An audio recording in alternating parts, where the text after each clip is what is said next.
Hello नमस्ते, जय श्री कृष्णा, सत श्री अकाल। दोस्तों कैसे हैं आप सभी। उम्मीद करती हूँ आप सभी भी बहुत अच्छे होंगे।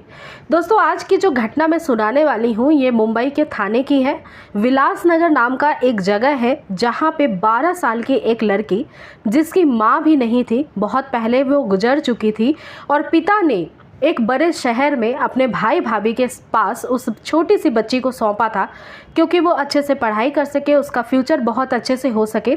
लेकिन उसके साथ एक ऐसा वारदात, एक ऐसी घटना खुद का उसका भाई ही कर बैठता है, जो कि अपने आप में आपको सोचने पे मजबूर कर देगा।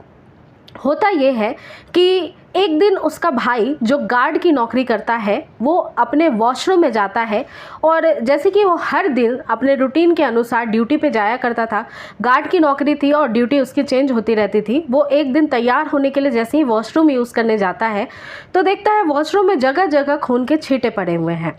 अब जब वो इस तरह से देखता है तब वो भागा भागा अपने वॉशरूम से बाहर निकलता है, और बाथरूम से बाहर आने के बाद अपनी पत्नी को कहता है कि तुम्हारे साथ कोई अनहोनी तो नहीं हुई है, इस तरह से जगह जगह खून के धब्बे क्यों हैं, और वो भी वॉशरूम के अंदर। तब पत्नी सिरे से नकार जाती है, कहती है मेरे साथ तो ऐसा कुछ भी नहीं हुआ है। फिर उसके घर में जो 12 साल की बहन थी उस पर उसकी नज़र जाती है, और जब नज़र जाती है उनके कपड़ों पे तो कपड़ों में काफ़ी सारे ब्लड लगे हुए थे।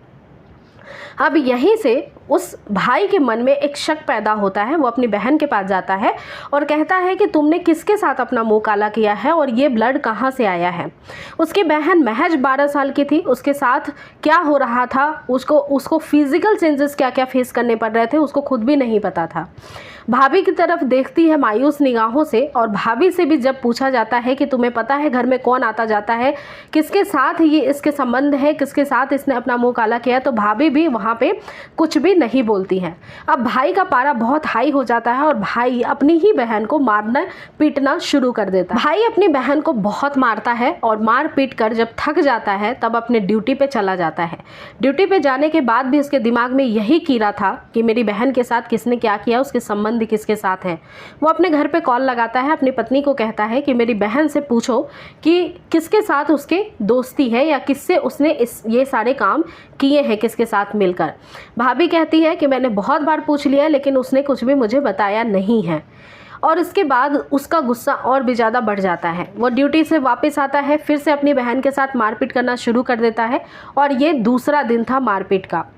इसके बाद वो तीसरे दिन भी छुट्टी ले लेता है और अपनी बहन से बार बार एक ही क्वेश्चन करता है कि तुम्हारे संबंध किसके साथ थे। और जब उसके कपड़ों को वो देखता था तो बार बार उसको ताज़ा ताज़ा वहाँ पे ब्लड के निशान दिखते थे, तो वो और भी ज़्यादा गुस्से में आ जाता था। और उसकी बहन कुछ बोल ही नहीं पा रही थी क्योंकि वो डर रही थी, उसको समझ में नहीं आ रहा था कि मेरे भाई को बताना क्या है।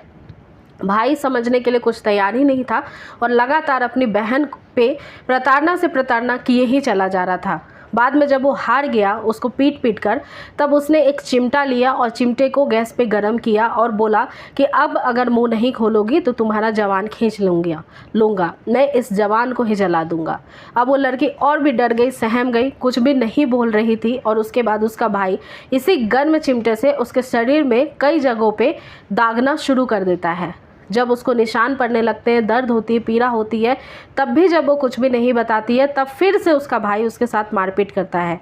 उसकी हालत बहुत बिगड़ जाती है, वो बेहोश होने लगती है, और जब ऐसी गंभीर हालत में वो पहुंच जाती है तब उसकी भाभी और उसका भाई जल्दी से उसे ले करके शहर में ही एक सेंट्रल हॉस्पिटल था जहाँ पे डॉक्टर पुनीत उसको फर्स्ट बार देखते हैं। लड़की को वो बिल्कुल अधमरी हालत में थी। जब वो हॉस्पिटल पहुँचती है, उसके नब्ज को टटोला जाता है, तब डॉक्टर क्लियर वहाँ पर कहते हैं कि इस लड़की की मौत हो चुकी है और इसको बहुत चोटें लगी है, शरीर के कई हिस्सों में चोट है। और डॉक्टर पुनीत को जब ये बात संदेहास्पद लगती है तो वो तुरंत ही उसके भाई से पूछते हैं। भाई जब कुछ भी नहीं बोलता है, और वो एक बहाने के जैसे बना रहा था कि ये जल गई थी, ये गिर गई थी, इस तरह से, तब उस डॉक्टर को शक होता है। वो तुरंत ही पुलिस स्टेशन थाने पे कॉल करते हैं, एचएसओ साहब को सारी घटना बताते हैं। और जब घटना की जानकारी पुलिस को मिलती है कि एक 12 साल की लड़की के साथ ऐसा हुआ है, पुलिस तुरंत मौके पे आती है। थाने पे आने के बाद सभी जो आरोपी थे उनको लाया जाता है, और जब लड़की की बॉडी को पुलिस अपने लेती है कब्जे में और पोस्टमार्टम कराती है, तब उस पर कितनी ज़्यादा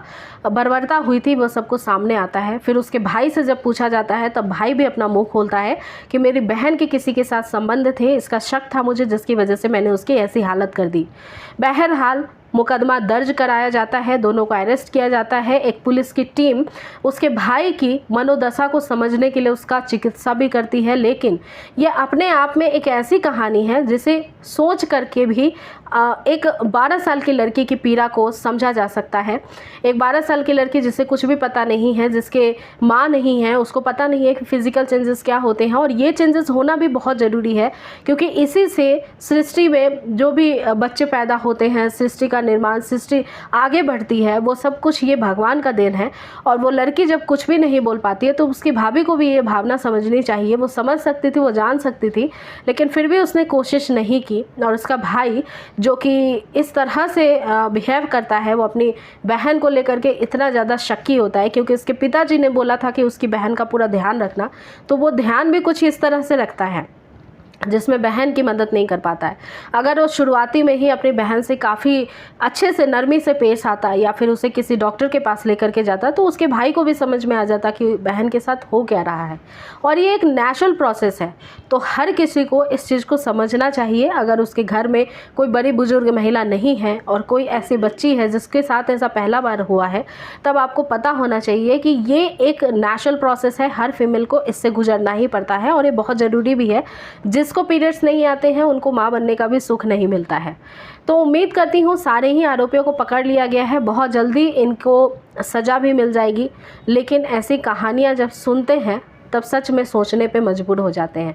बहरहाल, आप अगर ऐसी ही कहानियाँ सुनना पसंद करते हैं तो मेरा नाम पूजा है, आप चैनल को सब्सक्राइब कर सकते हैं, वीडियो को लाइक कर सकते हैं। आज की कहानी बस इतनी ही है, आगे और भी कहानियों के साथ मैं फिर से मिलूंगी।